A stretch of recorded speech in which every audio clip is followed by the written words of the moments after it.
Hello, welcome to a Sunny Book Nook.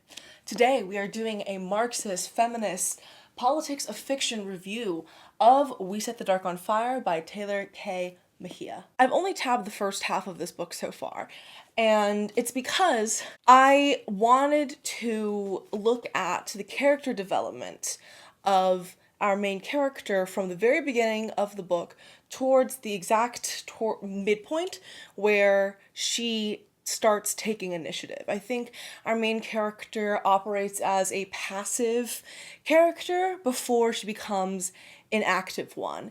And I just wanted to talk about that a little bit today. I'm going to split this section into 3 parts, and the up-close video elements of this video are going to be spoiler. The ones that are wide angle are going to be a more general review of the themes and what I noticed throughout the book. If you haven't read this book already, which you should, please go read this and then come back. But, you know, if you're still gonna watch anyways, just know that if you're in this frame with me, I will be spoiling it. We Set the Dark on Fire is a young adult fantasy. It's a duology, but I'm only talking about the first book in this video, and actually the first half of the first book, because I think it is a really interesting, dense, rich, fast-paced, and really smart book, to be honest.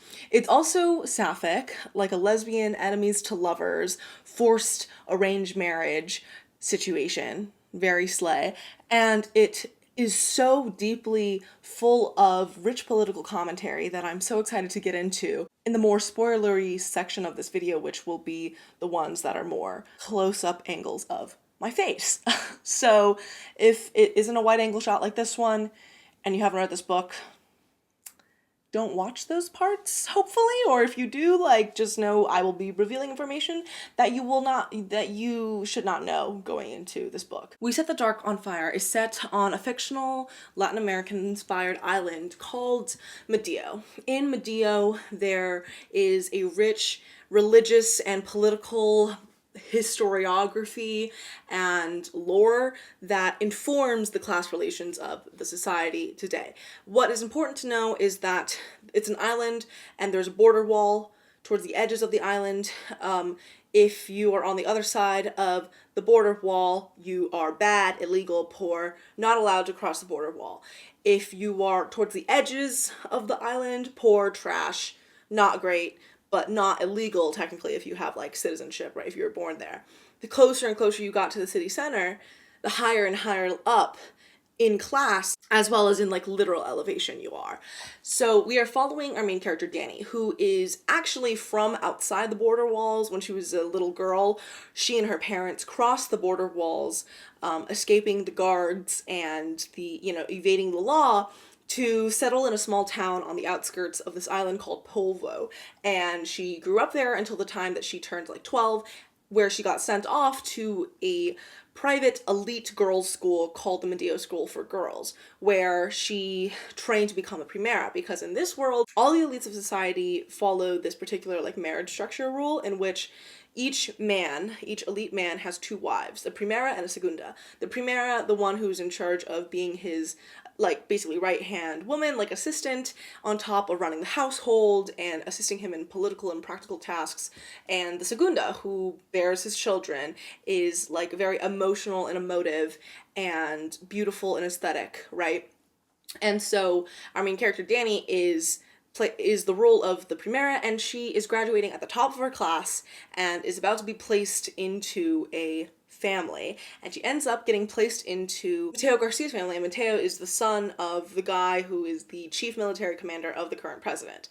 And Mateo is probably one day going to be the future president, and so it is a really compelling political story of intrigue that is further complicated by the fact that her school bully, Carmen, becomes a segunda assigned to Mateo alongside Dani. And so Dani, because she has the secret of the fact that she is like an illegal undocumented immigrant, she has fake papers, and everyone thinks that she was born and raised in Polvo, which still isn't like great because it's like one known as like a salt area, because there's a lore about like this god of the sea and salt and whatever, right? It's not as important because she's undocumented and she has been lying basically her way throughout school in order to get this role. Now that she's gotten this like really powerful role, that secret becomes that much more dangerous to carry, along with the fact that this resistance rebellion group that opposes the economic hierarchy that and the border wall maintenance and the violence of enforcing it. This revolutionary group is called Lavos, and Lavos starts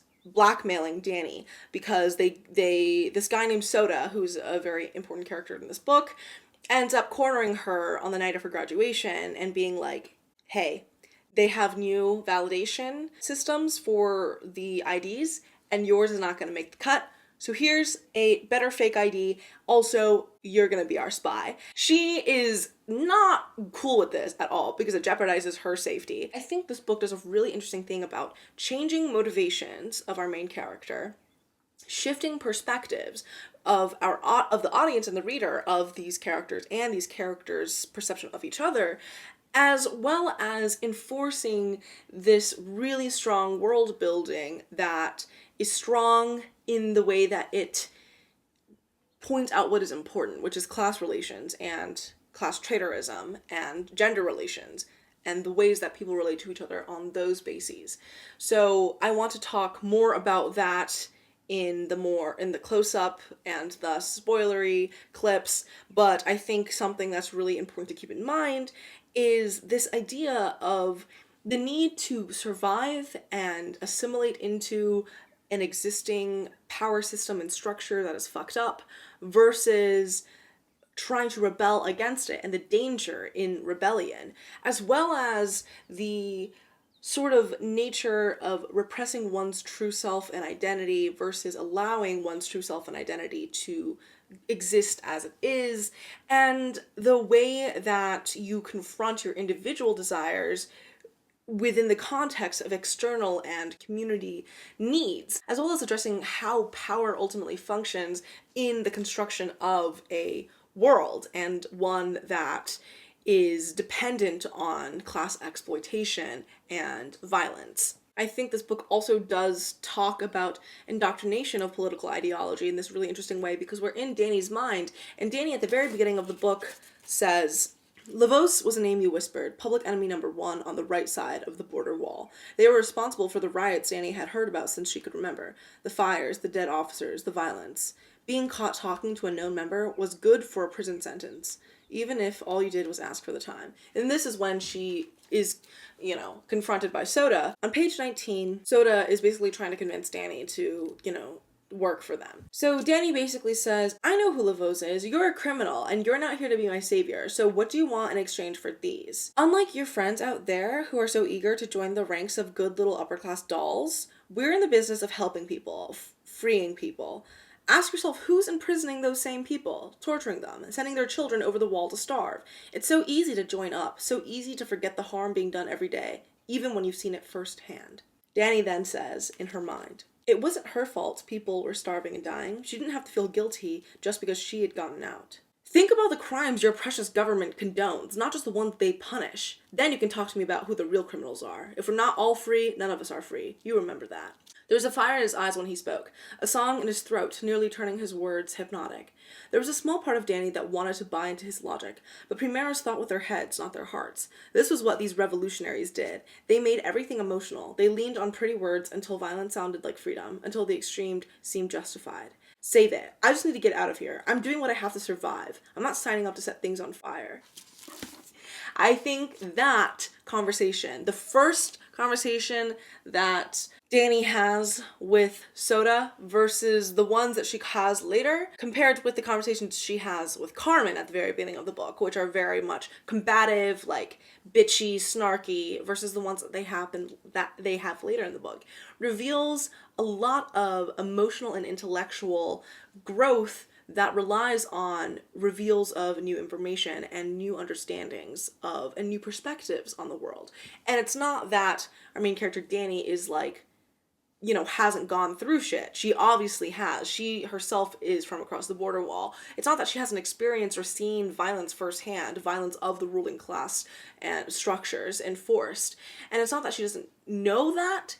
It's that she doesn't really understand that, and she hasn't internalized it in a way. So when we say the personal is political, what does that really mean for someone like Dani? We see the process by which that becomes realized, that the personal becomes political for her, as she has more of these conversations and confrontations with people like Soda, as well as the way that her relationship with Carmen develops and who Carmen turns out to be, as well as the way that her relationship to Mateo, her husband, develops. Something that I think the author does a really good job of playing with in this novel is the perception of the characters of each other and our perception as readers of these characters. From the very beginning, we know that our main character, Dani, is seen as the star student of the girls' academy. She is the top primera in her class, and because of this, she is sort of indoctrinated into the ideology of this world, despite herself being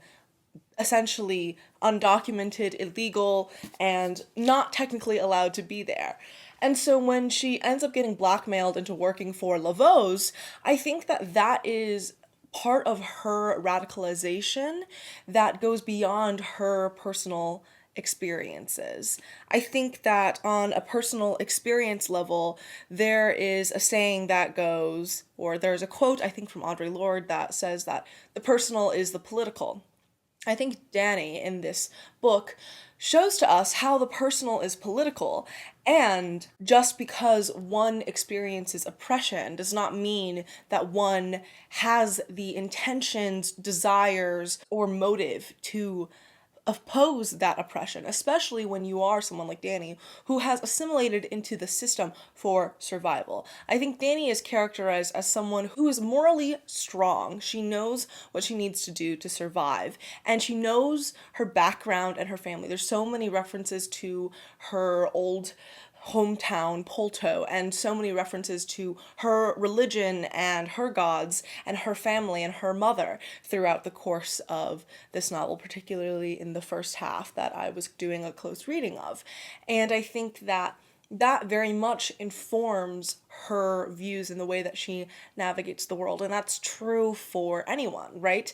And I think that the fact that they live in a fundamentally patriarchal society, she is not really opposing that by becoming one of the wives of one of the future top government, one of the sons of the military commander of Medeo. And she also isn't opposing the hierarchical structure and nature of this world by being the wife of Mateo. That's just not what's going on here. You know what I mean? There are points throughout the beginning of the novel where she has two main motivations for being the best primera and for marrying Mateo. On page 22, she says, "It didn't matter that Dani had dreamed of a little house and a couple of chickens and the chance to learn her mama's recipes, or of taking care of her parents as they got older. It didn't matter that she'd wanted polvo and the life she had been born for. Because in Medeo, safety required power, and to get power, you had to move closer to the sun." And later on that page, she says, "Maybe the girls she went to school with didn't know what it meant to feel that fierce loyalty to their families, that duty, but she did." Dani here is justifying the fact that she got these fake papers from Lavos by being like, well, I need to make my parents proud by being successful, and the only way that I can be successful is by taking these resources given to me by Lavos, despite my success and the system that I'm trying to assimilate into itself being what Lavos opposes. And so Lavos is attempting to use her as like a chess piece in their machinations and schemes to take down the Medeo ruling class and structure, and she views her success and ability to climb the ranks of Medeo's upper class as a way to give back to her family, which I think really parallels a lot of like immigrant narratives about wanting to support your family and make them comfortable and send back home money and succeed and become very powerful so that you could change things potentially for them or that you can make their lives better. But at the end of the day, when you do that, Dani ends up finding herself more embroiled into the toxic patriarchal dynamic of Mateo's household, as well as getting further and further drawn into the political intrigue and the powerful machinations. And the more that she learns about how Mateo operates and how the ruling class really views people, the more and more disgusted she feels at these people. And she has to contend with the fact that she is now one of them, although inside she knows that if they ever knew where she really was from and how she's from the across the border wall, they also would reject her. So I think that is a really interesting dynamic that this book is ultimately exploring, the way that she perceives Carmen at the beginning of the book as like who bullied her since the beginning of school, and they have all these really tense like fight scenes, and then they get into the situation of both being married to the same fucking dude. I think that the way that she views Carmen as a rival and then gets kind of disappointed that Carmen isn't, being mean to her, or like is kind of just surprised that Carmen isn't treating her in that way when they are now in Mateo's household, is obviously points to the fact that Carmen is a secret member of Lavos. And I think that this book does a really good job of foreshadowing that without it being too heavy-handed. Dani's perception of Carmen is that she's like this really pretty girl who's always been mean to her. And Dani feels somewhat like simultaneously attracted to her and also like, no, she was so mean to me and she hates poor people. So like, But then there are moments where that is contradictory, where Dani sees like, wait, Carmen doesn't actually hate poor people and people from like the border. Carmen doesn't actually seem to hate me. So what's really the truth here, right? And Dani this whole time has been playing the mask of the Primera. There are so many moments and sentences and pieces of dialogue throughout this book where Dani says, I had to sort of like reinforce my mask. I had to play that into that role. She has to make up lies all the time. She has to act a certain way in order to survive. She puts on a whole different like costume of herself to operate in the Mateo household as she does. But she doesn't realize that Carmen is doing the same thing, except on an even deeper level, because Carmen has been with Lavos since childhood.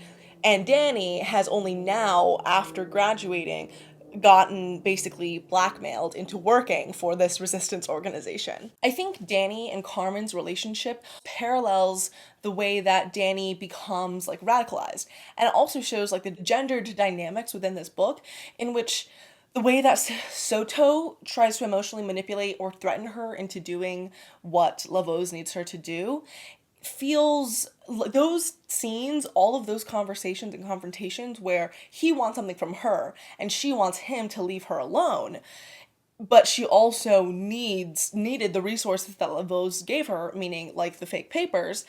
It's this really tense power dynamic that I think is deeply reinforced by gender and their perception of each other, right? Soto views Dani as a potential class traitor, although she already is a class traitor because she's from a working class background and now she's in the upper echelons of society. But now he's asking her to risk everything and do treason. Well, he's not asking her, he's blackmailing her into doing it. And that makes her sort of like playing both sides, almost. And Carmen is also kind of playing both sides. She is playing to Dani the role of an upper class bitch and snob, and she is also playing to larger society, that she is like an upper class snob and is very much the Segunda of Segundas. She like embodies the beauty and the of like, all of that shit. She is a member of Lavos and she always has been, basically.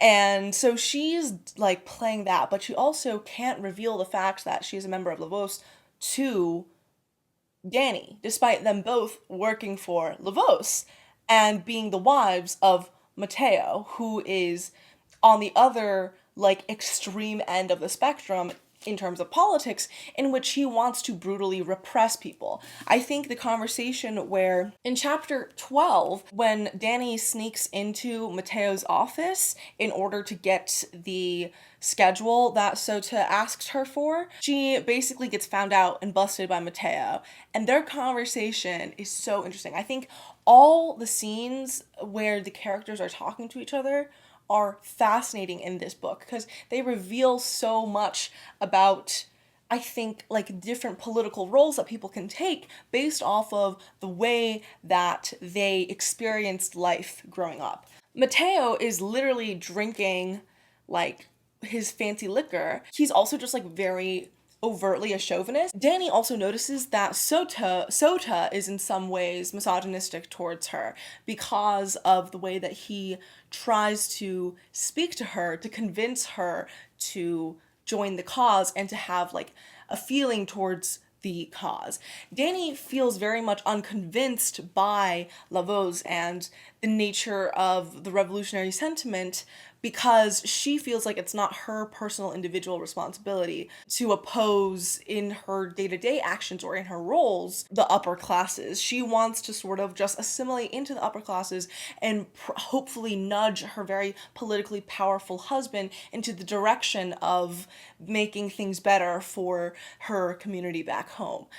But she quickly, well, not quickly, but through the process of getting to know Mateo better and getting to know the world better, she realizes that, like, that is literally not possible. You can't do that.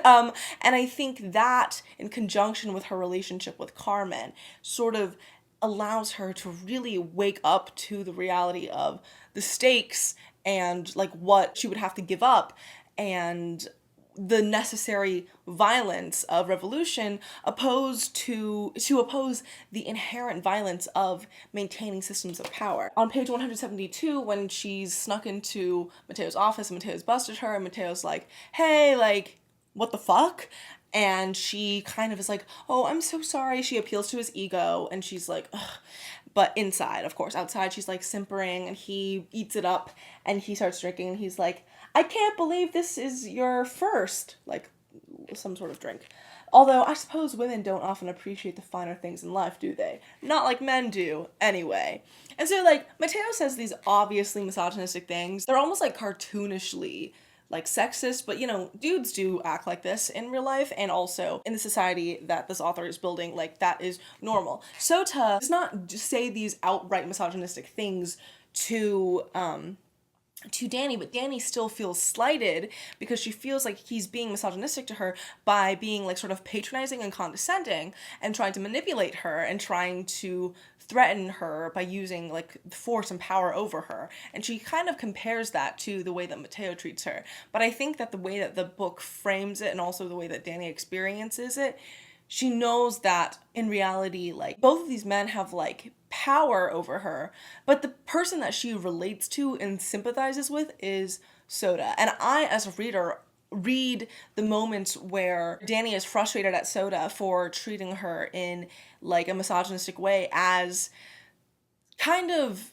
her being in the wrong and being defensive. To be honest, like, when I as a reader read that, I see that she is ultimately the reason why he's even explaining this shit to her, and her being like, I experienced that, of course I know that. The reason why he's bringing that up is not because he thinks that she doesn't know it, it's because he is trying to re-emphasize a point and try to make the connections between, yes, you've experienced this. This is what we as an oppressed people experience.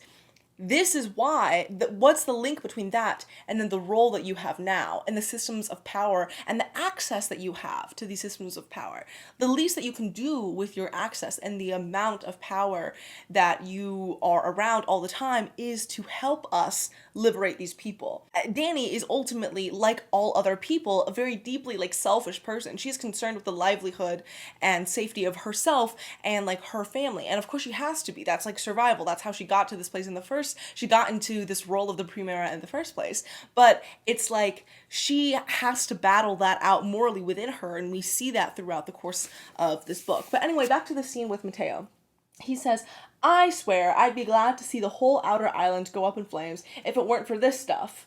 I've tried to have it distilled inland, but it's just not the same. We buy it from the right side, of course. Importing them over the wall is illegal. Wink. So Dani drinks more, and she is like saying silent thanks to the people who had been growing and cutting and mashing and fermenting for centuries, only to have their humanity insulted by the people enjoying the fruits of their labor. Like, there are so many sentences and sort of revelations that Dani comes to, the deeper and deeper she gets into the upper echelons of society that fuel her rage. Like, before all of this, all she knew was repression because that was inherent to her primera identity and role. But now, this bitch is angry. Like, she is not happy with the state of the world. She says, this time the anger didn't cool. Then Mateo says, I have to say, I was surprised to see you tonight, and I'm glad to hear you're committed to emulating those who excel in the world. One thing that school is rather lax on, in my opinion, is respect for one's betters. That school being, obviously, the Medio school for girls. The pleasant buzz of alcohol was the only thing that kept her from committing an act of physical violence. And then he basically demands of her complete obedience. Well, before he demands her complete obedience, he specifically delineates what his plans as a politico are. You'll rest assured that my father and I are doing everything we can to stop the cursed trash on the fringes of this country from destroying us all. Yes, senor, Dani said, and her voice was small and still, even while an inferno raged in her chest, right? Like, there's this sharp difference between the internal and the external, and it's like really key to her survival. And the fact that even Sota points this out. He's like, you are such a good primera, and that's why you would be a perfect spy. In that conversation, Dani sort of responds like, don't flatter me to try to get me on your side. But again, that kind of goes back to what I was saying, like, I think that's just her being defensive because it's the truth. He's making the observation because she is able to manipulate people around her and get Mateo to say the things that he says later and reveals because she has such a good front. Mateo was quiet for a while, and Dani drank, and she thought of stones meaning like the messages she would give to Soda. It's like a secret code. The older generation may be afraid to send a message, Mateo said after a long moment. But I'm not. It's about bringing this country into an era that utilizes its full potential. No more softness, no more forgiveness. If it takes extreme measures, so be it. There's no room for disobedience in the future I'm planning.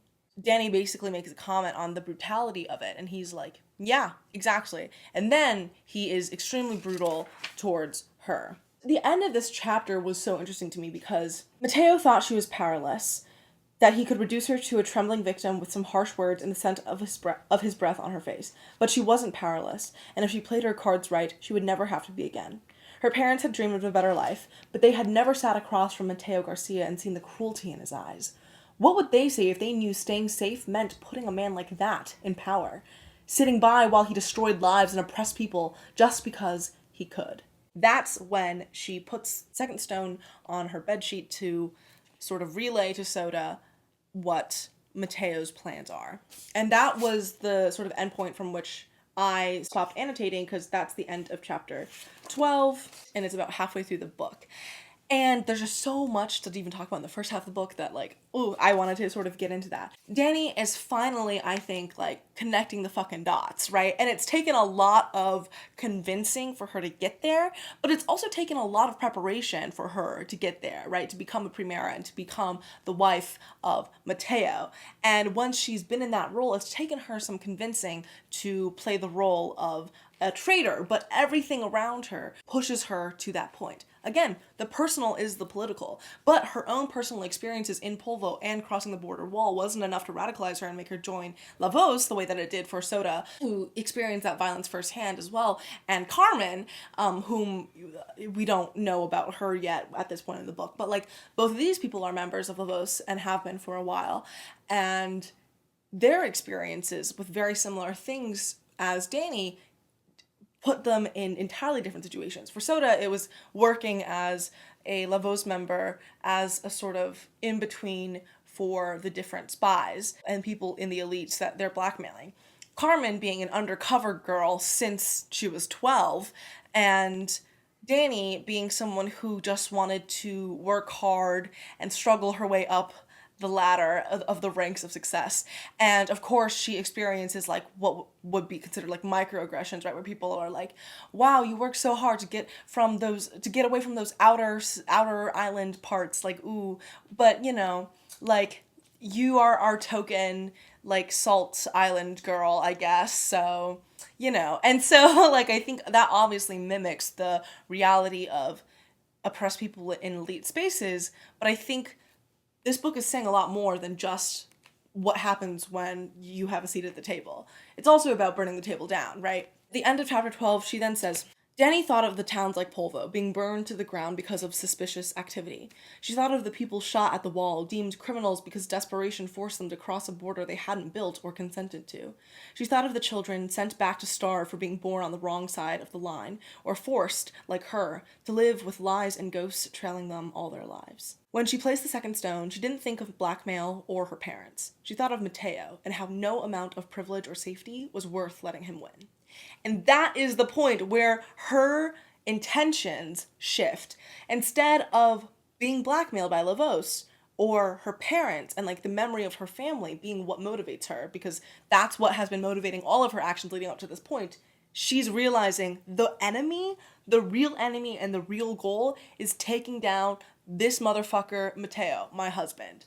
And that is what's so brilliant about this book. I could talk more about this book. I have so many other tabs and I haven't even finished having this first book, and there's a sequel, it's a duology. So let me know if you want to hear more about this book, or if you just want to see more of this Politics of Fiction series. It's a whole like playlist on my channel. I only have a few videos up about this where I do a sort of deep dive and analysis on a book that I think says a lot of really interesting things along Marxist and feminist decolonial lines. You can check out the playlist. I'll have it linked in the cards. But anyways, thanks so much for watching. Like, comment, subscribe, you know, all that stupid bullshit. I will see you in my next video. Bye!